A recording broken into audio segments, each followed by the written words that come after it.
Hello, and welcome back to another episode of Movies and Us, a weekly gathering place filled with conversations about movies, stories, and connection. My name is Jennifer Hahn. And I'm Sarah Callan. And today we're going to be reviewing the latest film release, Alien Romulus, and we are joined by a very special guest. We are joined by Zach. Zach, do you want to introduce yourself and who you are? Yes, my name is Zach. I'm from Brooklyn. I host the Zach Attack Reviews channel, and I'm really excited. I call myself the baby cinephile because, I love movies, but there's tons of old movies I've never seen, and people hate me for it. So I'm trying to make up for that. I'm right there with you. There's some iconic films that I haven't seen yet, and I just get so much crap for it all the time. I'm like, I'm sorry, I don't have 10 hours in the day to just sit and watch movies. I wish I did. All the time. This whole year has been an ongoing joke on other people's channels that I haven't seen Lord of the Rings Return of the King. And I finally watched it. People were like, well, make sure you do your laundry before Zach watches Lord of the King. It's never going to happen. And I'm just like, so I finally watched it. Nice. That joke is dead now because you stuck it to Dad, yeah. Leave me alone. I love it. I always joke with Sarah. I'm like, I wish I could just go to Narnia where time stops in the real world and just go and read books and watch movies and then come back and live my life and pick up right where things left off, because that would be great. That would be so fun. Yeah. Okay, well, we're going to dive in. We're going to talk about Alien Romulus. Before we do that, Sarah, start us off with a IMDb summary for this movie. While scavenging the deep ends of a derelict space station, a group of young space colonists come face to face with the most terrifying life form in the universe. The most terrifying indeed, yes. Yes. Okay, we're going to start off in Movies and Us tradition with our one-sentence summaries for Alien Romulus. Zach, as our guest, kick us off. What is your one-sentence summary for this film? Alien Romulus is the first Alien movie where I actually cared about the humans. Amazing. Oh my gosh, I can't wait to hear all of the thoughts there. That's gonna be fun. Sarah, what is your one sentence summary for Alien Romulus? Okay, so for some reason, I have had Waterfalls by TLC stuck in my head for 3 days now. And so because of that, my one sentence summary is, don't go chasing cryopods. Please stick to the planets and the minds that you're used to. Yes. Well played. I love it. My one sentence summary is, so much adrenaline you'll wonder if that's your heart beating or just a chest burster. That's great. I love that. Okay, well, let's dive in. We're going to talk about our high-level reviews and thoughts about Alien Romulus. Did this film work for us? Did it not? Where do we land on that spectrum? And we will not spoil the movie in this first section, so rest assured you can go in with a blank slate when you listen to the first section, and then we will include a spoiler alert. So, Zach, I am curious to hear where you fall on how Alien Romulus worked for you or didn't work for you. What do you think about this film? It's my second favorite movie of the year. It's also my second favorite movie experience that I've had this year, apart from Dune Part 1. Part 2. I had a great time. Also helped that the people in my theater were great too. No one was on their phones. Everyone was locked in. It was kind of like watching Quiet Place, where everybody just felt like they needed to be quiet too. And they were gasping and everything at the same time. Every time I cringed, the people next to me were cringing because I go to the movies by myself. And it makes for a better experience when you're experiencing everything that everyone else is experiencing. And the third act, we're not going to spoil, but that's when the crowd really got into it. And it just made it such a great experience overall, seeing in the theater with a lot of people. I love it. Those movie-going experiences make you feel so connected to everyone when we're all laughing at the same time, reacting at the same time, jumping out of our seats at the same time. It is such a connected human experience. So I love it. One of my favorite movie-going experiences from the last couple of years was seeing Infinity War in a packed theater, packed to the brim, and just the roar of conversation that happened after that movie was so fun. The energy's electric. So it sounds like you had a great theater experience with this one too. Okay, Sarah, what are your thoughts about Alien Romulus? Did this work for you? Did this not? Where do you fall on the spectrum? Yeah, I don't know where I fall on the spectrum. I think Oh, I'm in the middle, maybe. I okay. had a good time in the theater. This is the first Alien movie that I've seen in the theater, so that was really exciting to like experience the incredible sound, the incredible score, all of the amazing visuals. Like that was so cool to see in the theater. So I had a good time until like the last like 20 minutes or so. There's a decision that a character makes, and that's when I went, I'm done. I can't with you. Like I'm over it. But Mm. it is an important part in the Alien franchise for characters to make certain decisions in the final act that don't make sense. So it was on brand. And I think for me, the strength of this film is also its greatest weakness in that it is so similar to Alien and Aliens. And so while I did have a good time, it didn't do enough, I think, new or creative for me. And so it just kind of felt like a really, really safe film. And I think that's the source of some of my disappointment from it.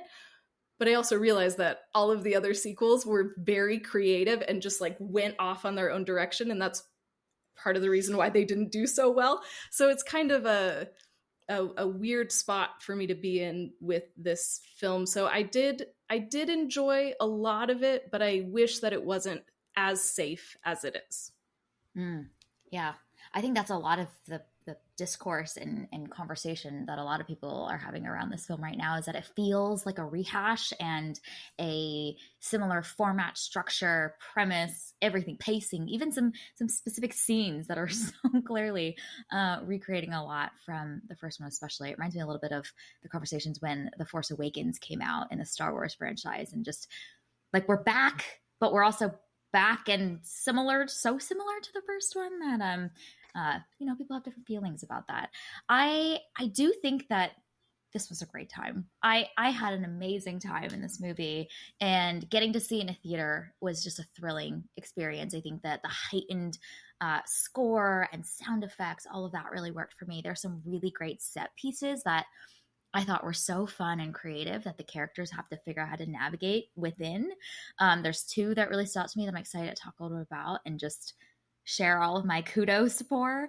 But I do think there's some structural and like storytelling pieces that are just lesser versions of the very first Alien movie. And there's some things that are attempting to build stakes and tension that just feel really disconnected from where the characters are at that I think we can talk about as well. So there's a lot of scenes that just like left a little bit more to be desired, but overall great time at the movies. So this was safe, but it was a good time. So I was not mad about it. I was pretty pleased.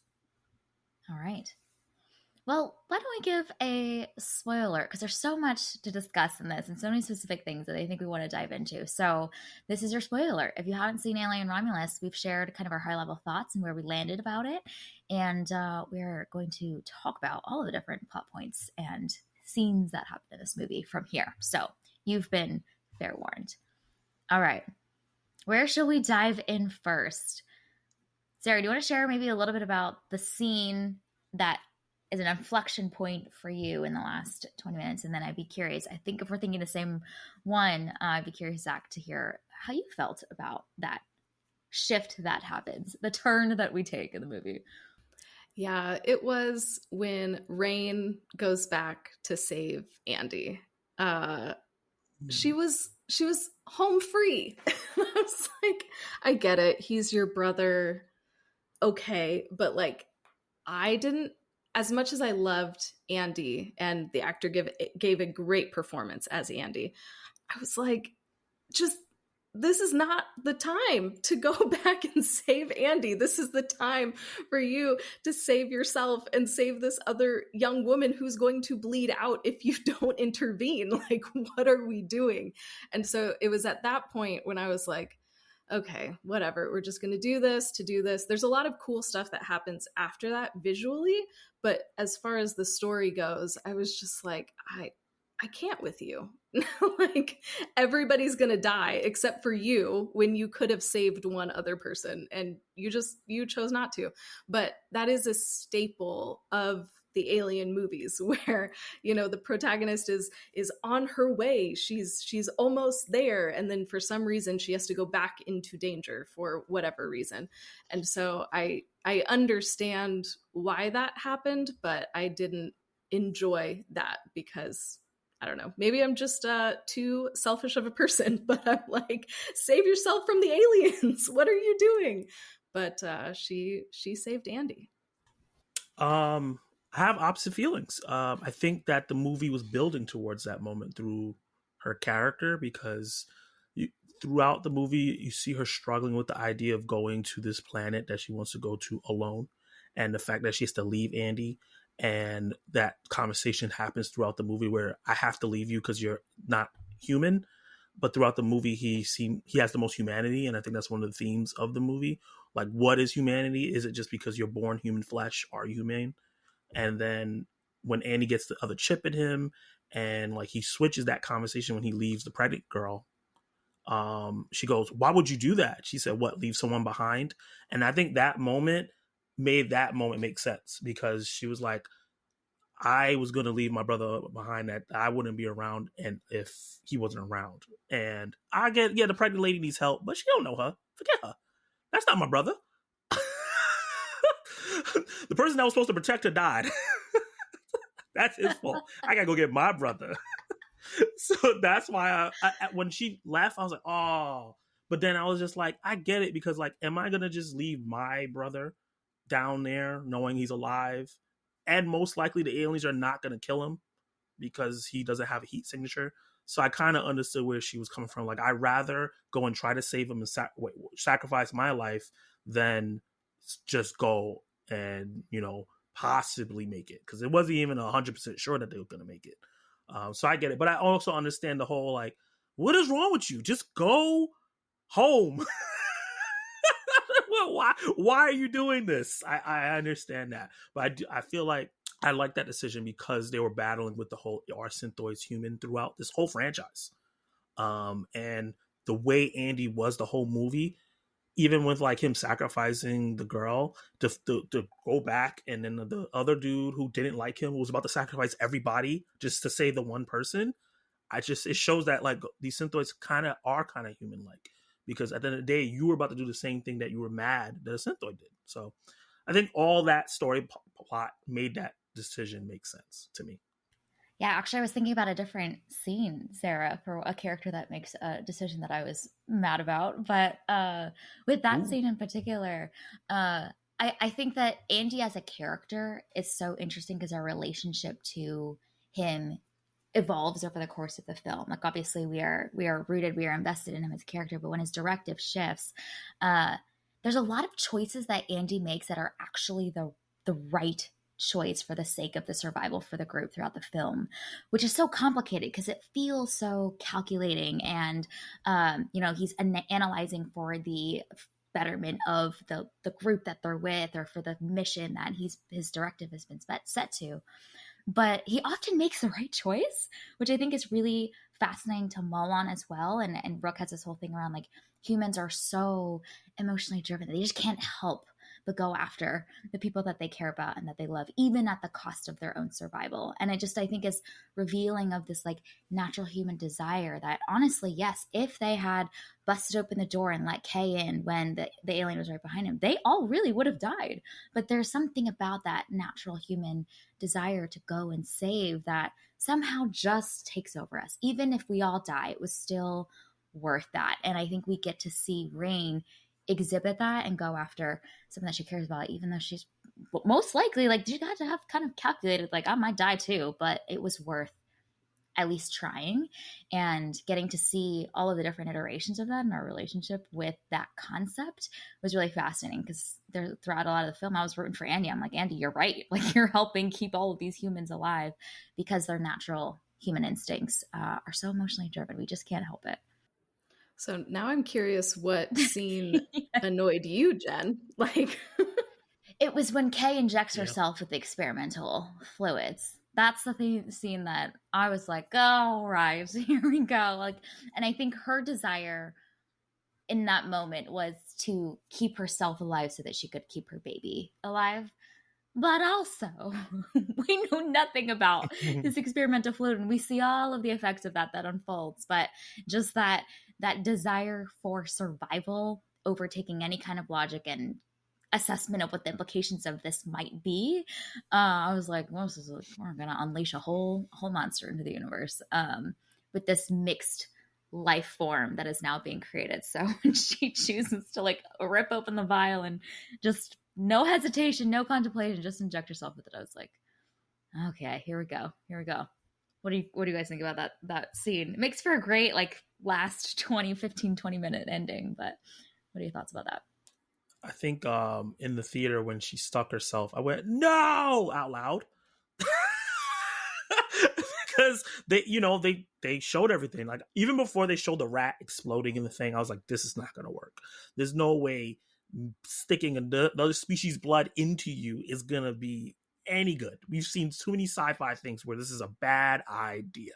So when I saw that, and I was like, no, not the pregnant one. We got to get the pregnant one safe, because I'm used to in American movies that I want to specify American, because with foreign movies they do not care about pregnant people and kids, but American movies do. So I was like, oh, the pregnant lady's gonna make it, and the kid is gonna make it. One of the two are gonna make it. Maybe the pregnant person dies and the kid makes it. This is how American movies work. But if I got Fede Alvarez, it's not American, and he decided to piss me off.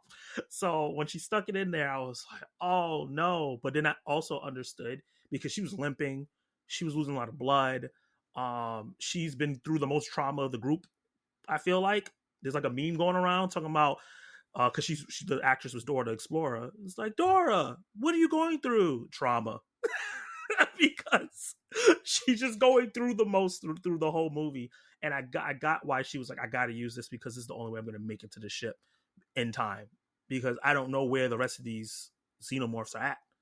Like she went back to a spot where she got taken, really. So I understood it, but knowing what I knew, I was like, this is not going to end well. Yeah, I was annoyed, but I understood. Yeah, I felt similarly. And I did appreciate the way that the film gives, I mean, obviously, if we're watching Alien Romulus, we've probably watched some other sci-fi films, like you said, and so we know that this is a bad idea. So we come in with our own context, but then the movie also gives us the additional context of like, this is real bad, and what happens is going to be gross. But she doesn't know that. So I do appreciate the way that the film is like, hey, this is what's going to happen. It does it kind of subtly. Like if you weren't paying total attention, you could have missed it. But I love that it's planting that in our minds, and we understand that's a ticking bomb. And if somebody uses that, it's going to be bad. So then that just adds the stakes, so that when she finally does use it, we're all like, no, don't do it. Do anything else. So yeah, I was also annoyed, but I do appreciate the way that was set up to create additional tension for that moment to be even more impactful.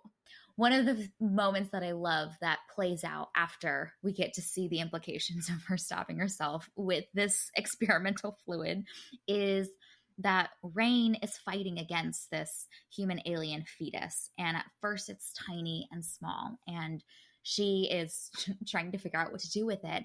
And at first we see that it looks like the other aliens.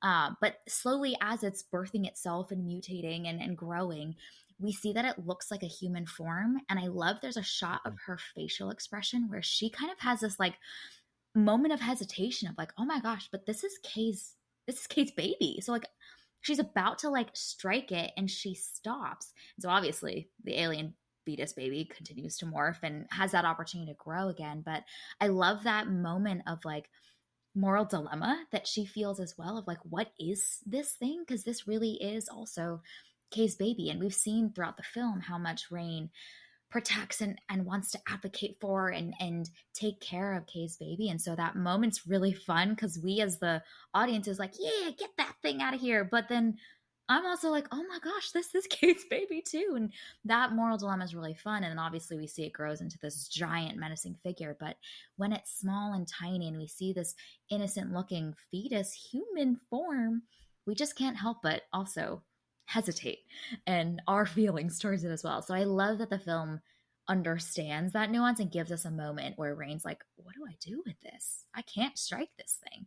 So I loved that we get to like sift in that like in betweenness of that morality.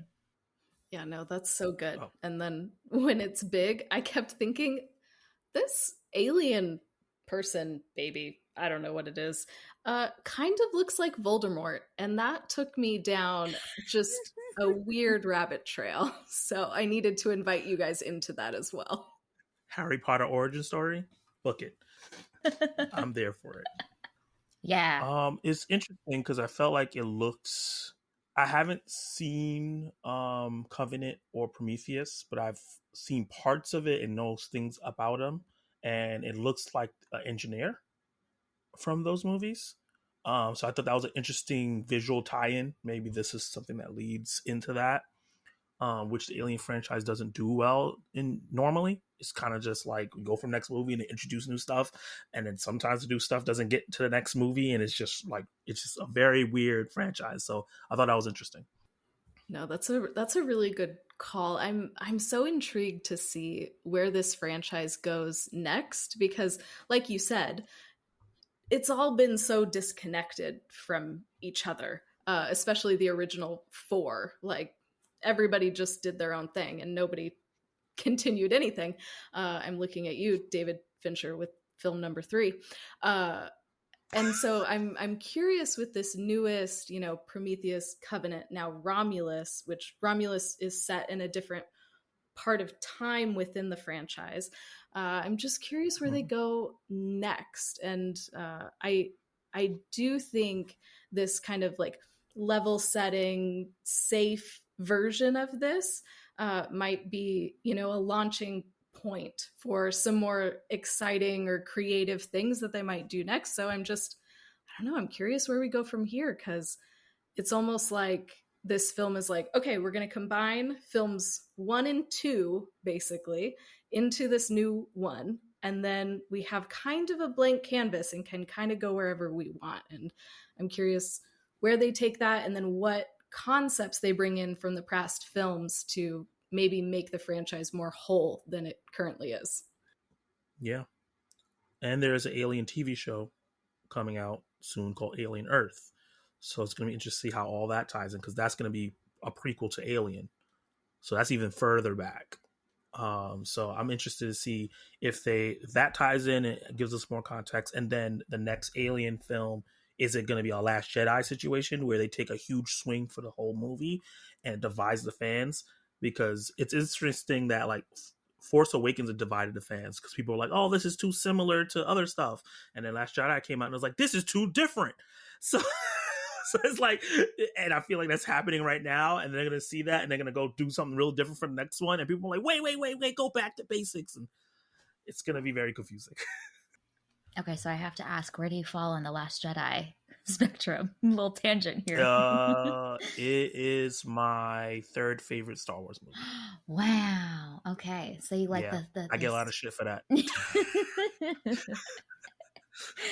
Love it. Well, you might be a fan of whatever they do next if they do take that model to really swing for it. Well, that was going to be actually one of my questions for you. I was like, if there is a next movie, is there specific things that you are hoping to see? Do we want more human xenophore hybrids that form? Do we want to abandon that and go a different direction? Like, is there any hopes and dreams and ideas that you have for what you'd want to see next? I think this is not going to work. It's never going to happen. But I would love a movie or a show to focus on the alien itself and kind of like where they come from. There is in the Marvel comics, everyone knows Venom now because of the Venom movies, the symbiote. For a long time in the comics, we didn't know anything about it. And then they eventually did a comic where we go to the planet where they came from. And we find out like not all of them are that bad and all this stuff. It'll be cool to go into there. They have their own language. We have subtitles and we kind of do like an origin story thing of like, what are these creatures? Why are they so dangerous? Are they actually really that dangerous? They just want to be left alone and we kept messing with them. I would love something like that. I just know it's hard for people to get invested in a movie or show with no humans in it. That's why I feel like it's not going to happen. That's why we never get any Transformer movies without humans. But I would love something like that. Like have aliens, and if you even want to tie predators, show them like maybe going to the war with the predators, and that's how you do an alien versus predator movie and leave humans out of Oh. it. There's a lot of possibilities they can do with the engineers and the aliens and the predators and things like that in terms of origin and delving into their society. Yeah, that's an interesting idea. I think like Prometheus and Covenant were trying to get to some of that, but I think Ridley Scott was also just so uh, abstract in his concepts that they don't uh, maybe translate as well. But I think that's what he was kind of going for, is like, where did the aliens come from?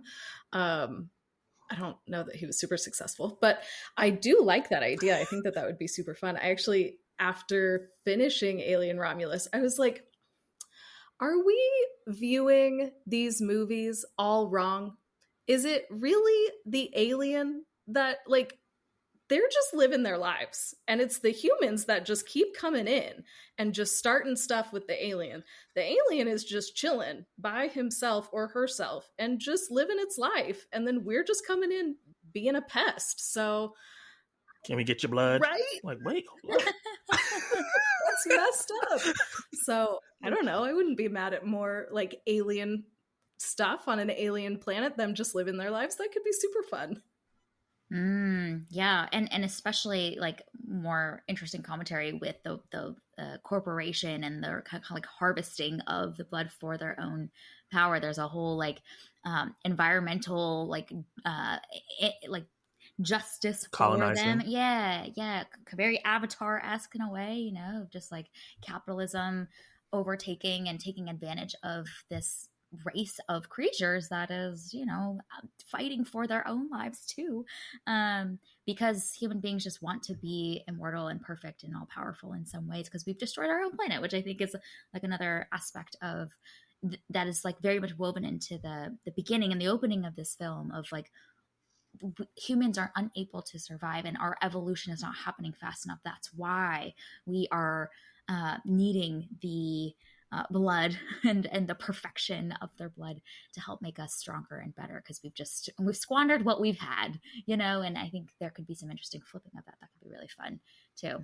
I just want to know also, like, when you have a human brain mixed with an alien xenomorph brain, like, theoretically there's these things that come together in a really interesting way that I just am curious about, like what the rules of that could look like and what extra powers that this, by infusing human intelligence and like emotions and like empathy into these creatures, like what does that do for them, and how do they know how to better like maneuver with us because they understand us better than how the aliens have been kind of portrayed in the past, which is just like purely this like animalistic instinct to hunt the humans. But we get to see, I thought the design of this specific like hybrid human xenomorph creature was really interesting because they have such like human facial features and facial expressions that I think were like fascinating to watch for the few moments that they're on screen. So just be fascinating to see like what can they do now that they have kind of the best of both of us, you know? Yeah, I felt like this one was a baby that was just really tall and dangerous. It would be interesting to see if it's left alone, how it develops, and maybe its brain, like its body developed really fast, but I don't think the brain developed really fast. It was still very primal.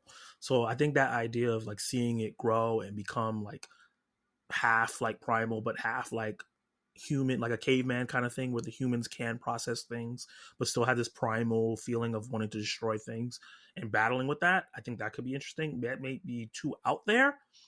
Now that I'm saying it out loud, I'm like, no one's going to pay to watch that. But except me, I'm going to be in the theater by myself. Me and Sarah. Yeah.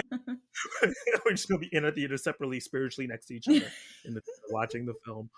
But yeah, I think that the franchise can tackle a lot of deep ideas stemming from this simple premise.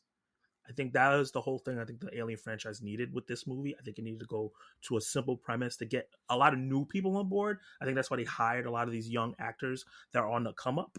like Isabella Mercado, who's building up her resume, and Kaylee Spaney, who's really building up her resume, and even David Johnson, who starting to, and I think a lot of people are talking about him in this movie because it's portrayal. So I think having all these younger folks come in will bring a lot of. This is going to be their first Alien movie, baby's first Alien, and I think it will help people go back and go watch Alien 1 and 2. And now I've only seen Alien, Aliens, Alien Resurrection. I want to go see Alien 3. I want to see Covenant. I want to see Prometheus. I want to see I think I've seen Alien versus Predator.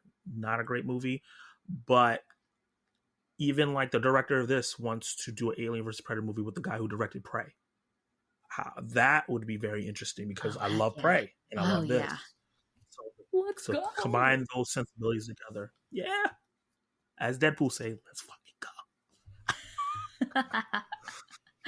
Yeah. So it'd be great to also talk about maybe some of the set pieces while we're on the topic of, because Prey, I mean, some of the set pieces and the way that those action sequences are shot was just absolutely electric. And man, bringing those things together would be insane. But Alien Romulus has some really awesome action set sequences that I thought were new and fresh, and added new obstacles for these characters in this very kind of fantastical way that I'd never seen on screen before. So the one that really stood out to me, there's two, but one of the ones that I'd love to talk about is the zero gravity acid blood sequence. Tell me your thoughts about that one, and your thoughts, reactions, and what you're thinking that whole sequence. It was so good because I've never seen any movie do that. And I think that's why I love this movie, because I watch a lot of movies, right? Like this is my 73rd movie I've seen this year. And a lot of movies since the 2 years I've been doing this play it very safe. And I understand though, because they want to be successful. A lot of people don't like different things in their films where it gets a little weird. But like this was something that was safe enough that it's just a very visual aspect that you like. They talked about and warned in the movie earlier, don't shoot this thing because we're right there. And if it goes, and then to have the acid floating, they warned about the gravity early in the movie too. So to combine all those things, it felt like a video game, but in the best way. So I was blown away by how they used that. Yeah, that was one of my favorite parts in this film. One of the things that annoyed me about Aliens is that the whole movie is just them shooting up aliens, basically. And it's like, who cares if there's acid blood? It will just only conveniently hit people when it's convenient, as opposed to it's acid blood, it's going to go everywhere and wreak havoc. And so I love that this movie was aware of that and took the acid blood so seriously. And then it led to this really, really creative solution. Because I mean, even though, like you said, Zach, the film sets it up, I never would have thought, to turn on the gravity, the zero gravity stuff so that you could shoot them and be safe and make your way through. Like that never would have crossed my mind. So I loved the creativity that we see from Rain in that. And then, like you said, it's the coolest visual to just watch the acid blood just kind of floating in the air. It's one of my favorite parts of the movie. And they tie the dad jokes into it too, which is another thing that makes it so impactful.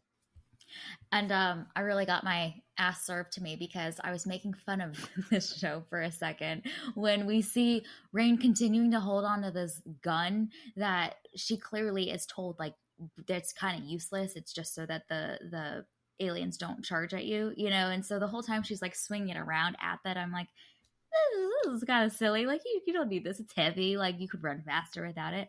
But you see later how much that was useful for her, where she uses it so that she can navigate her way around the acid blood by shooting this thing so that she can move her body away from splatters that are coming at her. So it's like, yes, you did need that object. I'm glad you didn't listen to me and abandon it, because I love that payoff though, because there's so much that was set up for that. There's a whole conversation that her and Tyler have, and that Andy informs them like, you actually shouldn't really use it because of X, Y, and Z reason.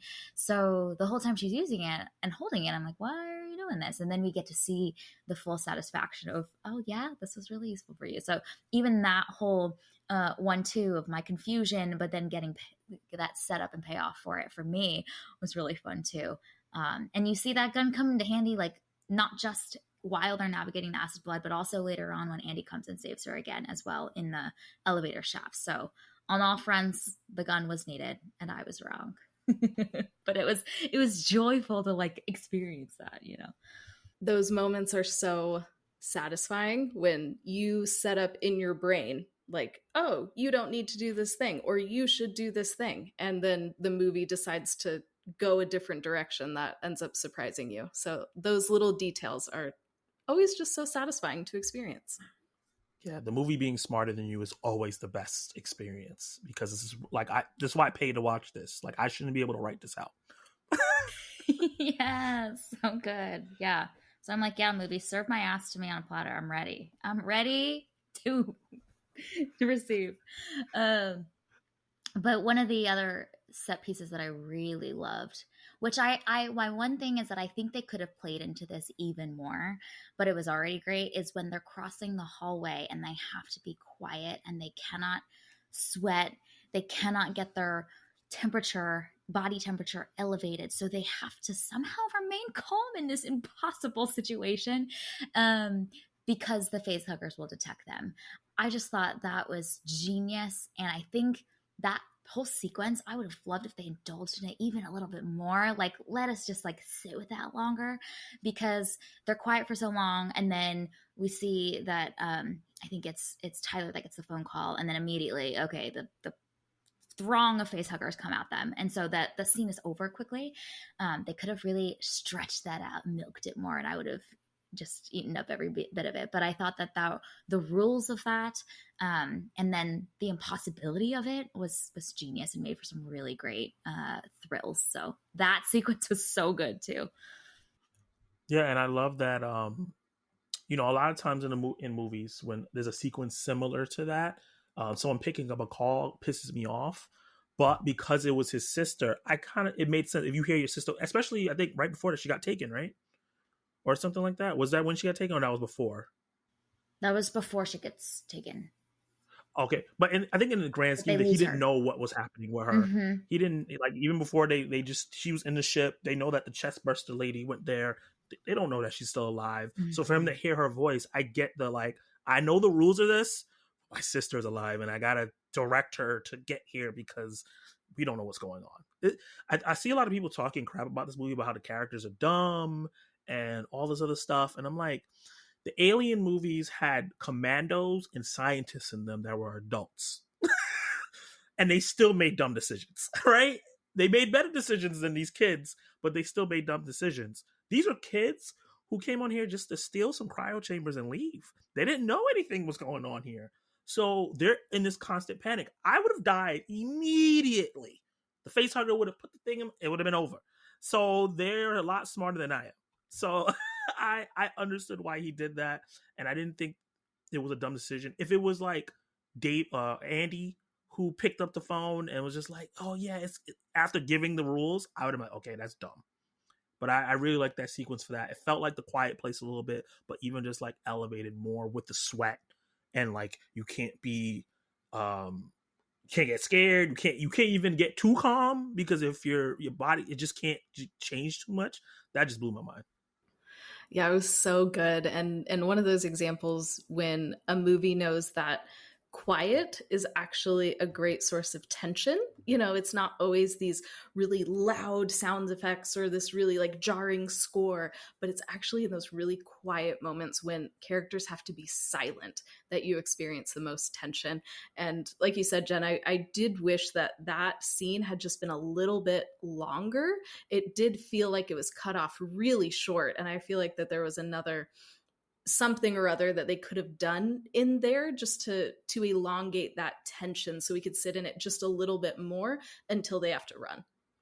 Yeah, and I think that's something that the first Alien movie does really well. Is it really indulges in the quiet, and then we get the big explosive climax of a sequence, and we do get a good portion of quiet, but they could have given us even more, just like shots of these like silhouettes of the face huggers in the light, like give us more of that stuff, because I found it so fun to just imagine being in that context, and having to be so calm. And I did love the way that when the tone shifts and obviously, the throngs of the face huggers come, that quiet whisper from Andy that's just like, run. Oh, so good. And then it obviously like explodes from there. But that the musicality of that was really great too. You just see this close up of his face and he whispers, "We gotta go, y'all." I thought that was awesome. And so you already mentioned this, Zach, but I feel like we need to talk about some of these performances. Was there anybody in particular that stood out to you, or just share about some of these performances because they're so good? Yeah, I'm a big fan of Kaylee Spaney. She's been building up her resume with me for a while now in terms of she's on this show for Alex Garland called Devs on Hulu, where she played a boy. And I didn't realize it was a girl for a long time. I thought it was just like a pretty boy. And I was like, oh, let me look up this actor. And I was like, wait, this is a girl? She did like such a good job playing a boy. And then she was in Priscilla. And then she was in Civil War earlier this year. Did a great time there. And she just does a really great time, or great job, I should be saying, of holding her own, kind of like Ripley, but not being Ripley.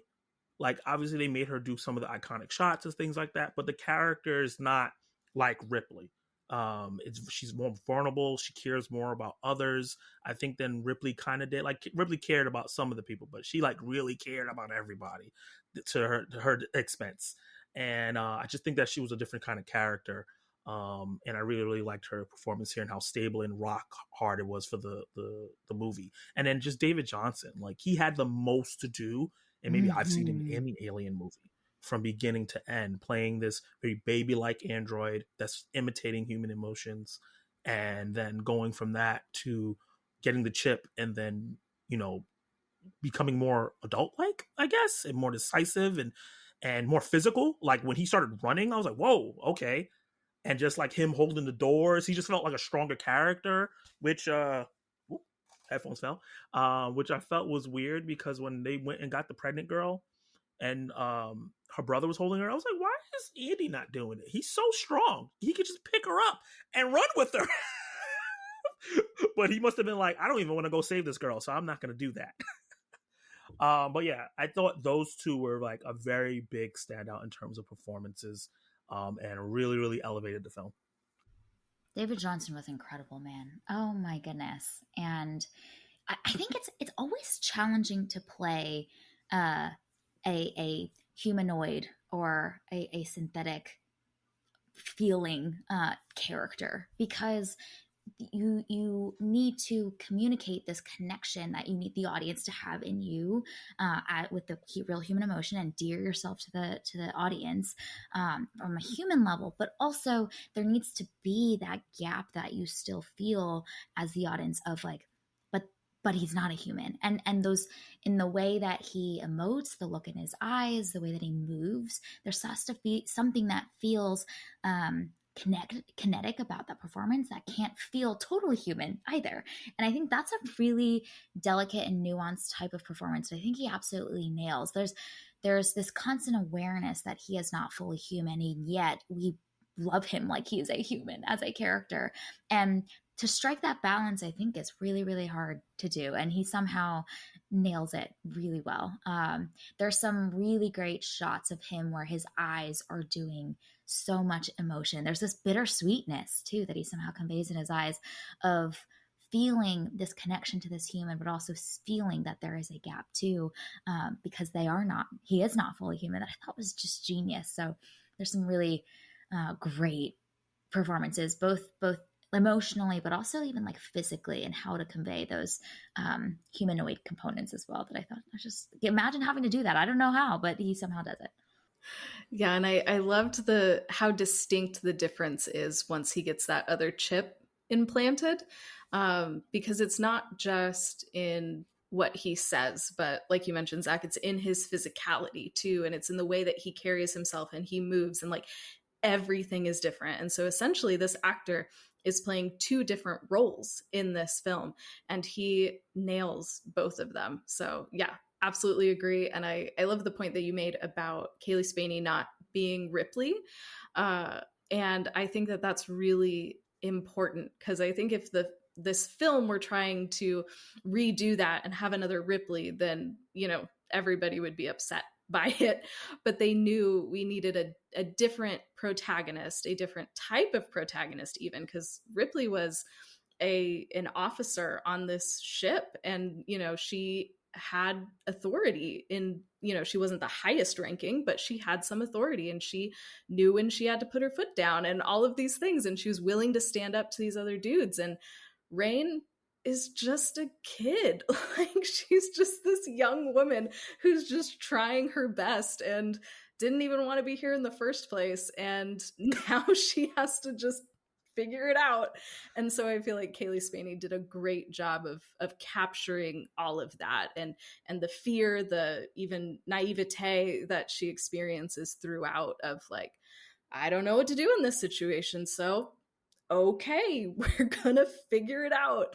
And she captures that perfectly. I just wanted to piggyback off that in terms of like I've been watching cast interviews.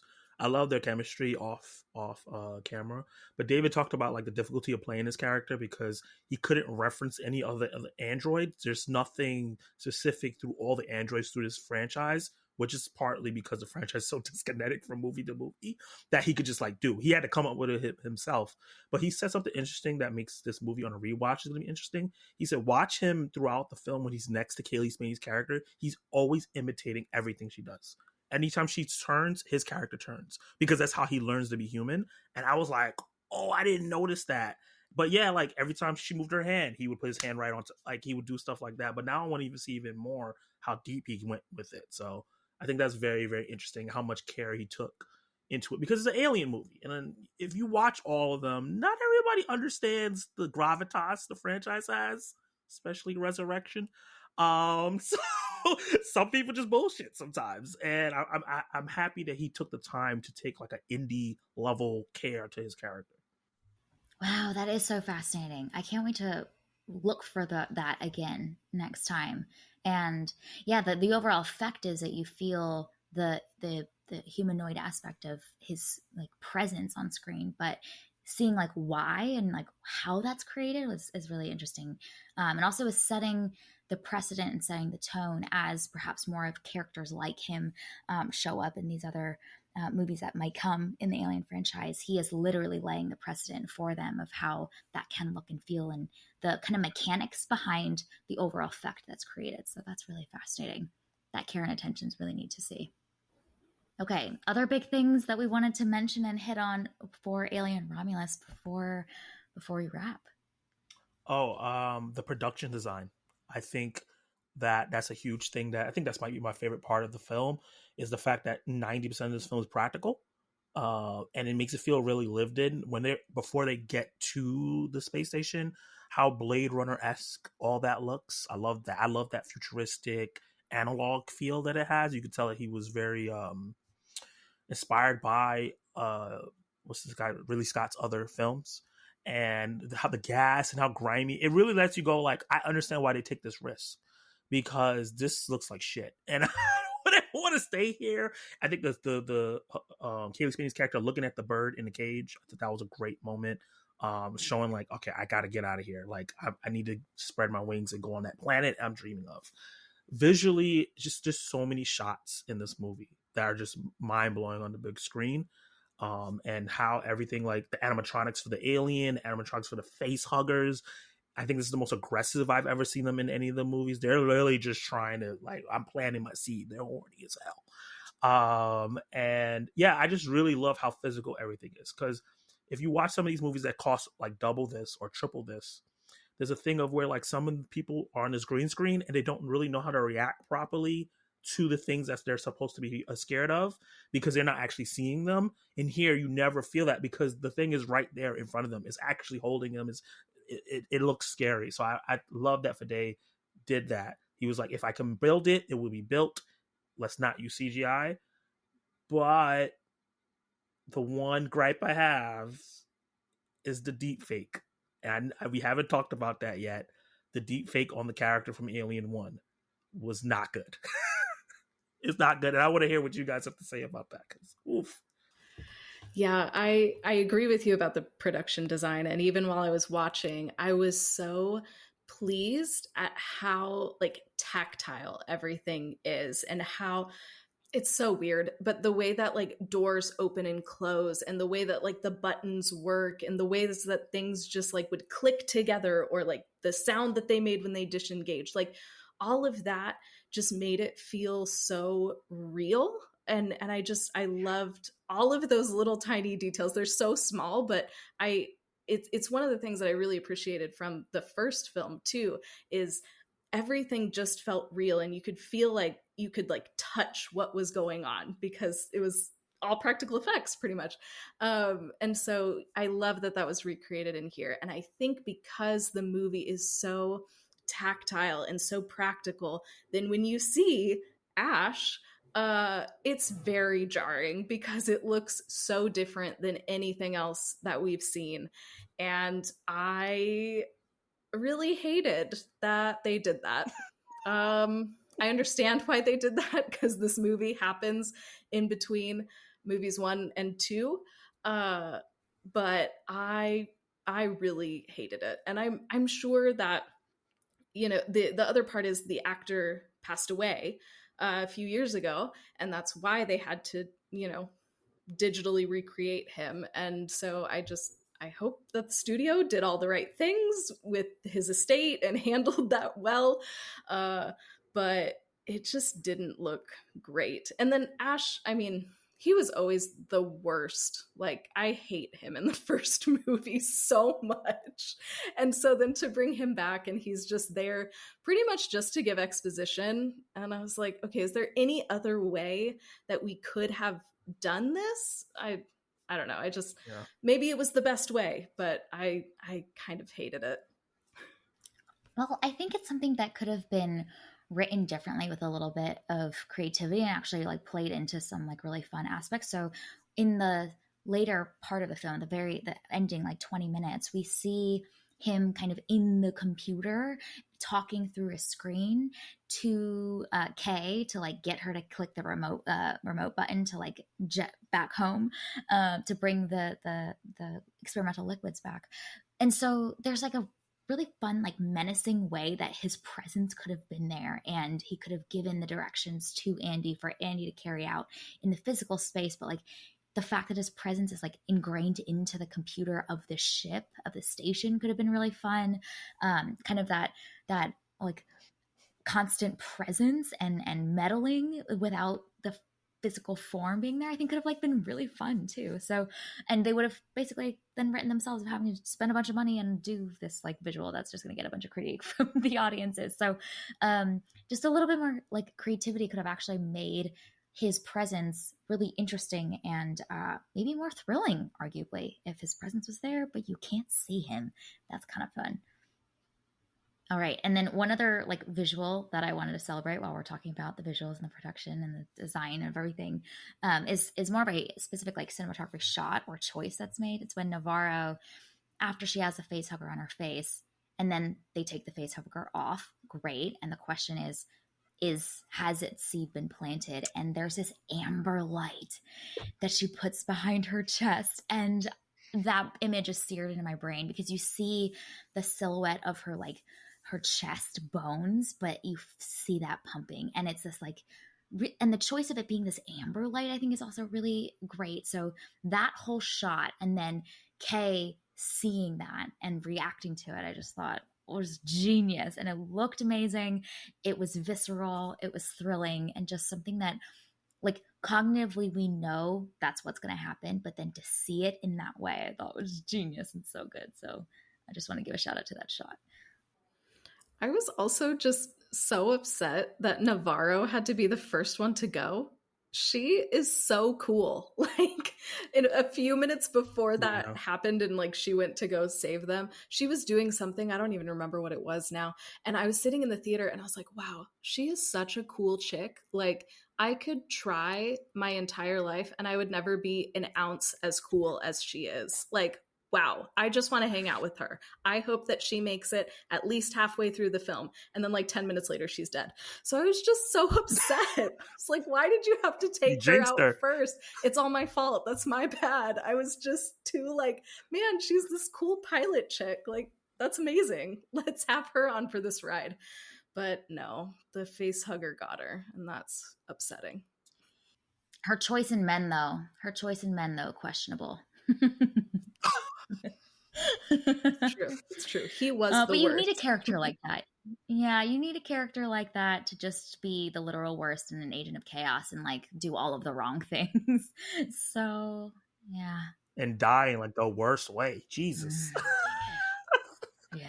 But I understood where he was coming from. Like, if my mom just got killed because of the decision of one of these things, and now I'm in this crazy position on this thing, and I have one of them here, like, what happens if he makes a decision to leave me and somebody else behind?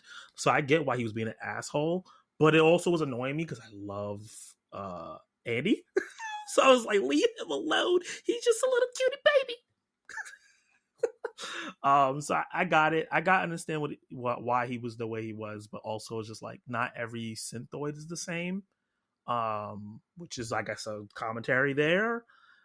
Because Fede said that this story relates to him a lot because it was about people being in a certain place that's not great in trying to migrate somewhere and the obstacles you have to go through and that big corporate monster that you sometimes have to face. And I was like, that's really strong. I think that's why I felt so attached to these characters. Yeah, that's so true. All that exposition really, that opening really helps us ground in who they are, that we're immediately invested in them, immediately rooting for them. And at first I was like, oh, this is a lot of exposition, but I actually think that it does help us feel like just connected to their survival beyond the survival for them as a character, which I think the first movie is just like, we just want the humans to survive. There's like this they're fighting for a better life. And man, that just tugs on every heartstring on us. You know, we can't help but root for them and want them to succeed in that. And the willingness for them to be bold and go after that against all odds is so admirable that we just want them to succeed and survive. And they show just how evil the corporation is initially too, you know, because Rain comes with all of her papers and she's like, okay, I did all the things that I need to do. I put in my hours. Here's all the stuff. And then the lady's like, nope, you didn't do enough. Let me up your hours so that you have to stay here. And so I really appreciate, because that's another theme throughout the Alien franchise, is the evil of this corporation, and it takes various forms throughout the films, but I appreciate that, like, right off the bat we know this shady Wayland corporation is behind this too, and they're still up to their terrible things, and that's how this corporation is just harming this population, harming these kids, and so they're gonna try and figure out a way to get to a better life. And so I think that was a really important tie-in to the other films, but also, like you said, really important for grounding who these characters are and their motivation for, you know, disturbing the aliens. You might be onto something with how, like, we might be the bad guys. I'm just putting it out there, like, you know, if I was just chilling, minding my own business, and then other people start coming in and shooting me, I probably wouldn't be happy, so... Sarah's got this soft spot for, what is it, Godzilla? I do have a soft spot for Godzilla. He was just trying to mind his own business. He was just trying to take a nap. And then humans are just out here bothering him. And so, like, what are you going to do? He's just a big guy. And then you're shooting at him. He's trying to get away. So he might knock over some things because he's just really big. Like, can we just leave the poor guy alone? Especially in -1. He was chilling. He was. And yeah, y'all dropped 2 atomic bombs on me. All right, well, I'm going to kill everybody. Exactly. It makes sense. Oh, love it. All right. Well, this was our review and discussion for Alien Romulus. It is out in theaters, and man, you got to see this in a theater. I don't know what you're doing. Don't wait for it to come to streaming. You need the full immersive experience. Thank you for listening to this week's episode of Movies and Us, and a big thank you to you, Zach, for joining us and sharing all of your thoughts, all of your takes with us about Alien Romulus. Where can people find more of you on the interwebs and see more of your work and connect with you more? Yeah, you can find me on YouTube, Zach Attack Reviews. Zach is Z-A-C-H, because that's the best way to spell it. I am a baby cinephile that hasn't seen all your classic films that you like, but will eventually review them. I review regular movies weekly. I go to the movies every week, And even when I don't want to, I do trailer reactions. I have a live show every Tuesday where I cover movie news, trailers, box office. If you need to know why your favorite movie's not getting a sequel, I'll let you know because it didn't make any money. So if you want to know all those news, check it out on my channel, and on my social medias everywhere is Zach Attack RVS, because the word reviews is too long. Love it. We will include all of the links and the handles in our show notes, so definitely check out more of Zach. His content is awesome. He's so fun, and follow along. All right, well, our name, Movies and Us, sums it up. We're big fans of movies and the powerful ways we can connect with each other and the world around us. This podcast is about all of us and our shared stories, so everyone is welcome here, and we're so glad you spent time with us today. You can subscribe to this pod on Spotify, Apple Podcasts, wherever you tune to your favorite shows. Drop us a rating and review, letting us know all of your thoughts and takes about Alien Romulus. You can connect with us on Instagram, Threads, and TikTok at Movies and Us Pod, or you can email us at moviesandUsPod@gmail.com. By the way, we have a second show, TV and Us. We've been covering Supercell on Netflix. It's incredible, absolutely incredible. We recommend checking it out and then listening to some of our episodes where we dissect and talk about each of those episodes. We've been absolutely loving that show. So that's over on TV and Us. And here on Movies and Us, we'll be back next week with a special little birthday episode, and then we'll be covering a classic, The Princess Bride, afterwards with a review. So we hope you have an amazing week, and we'll talk again with y'all real soon.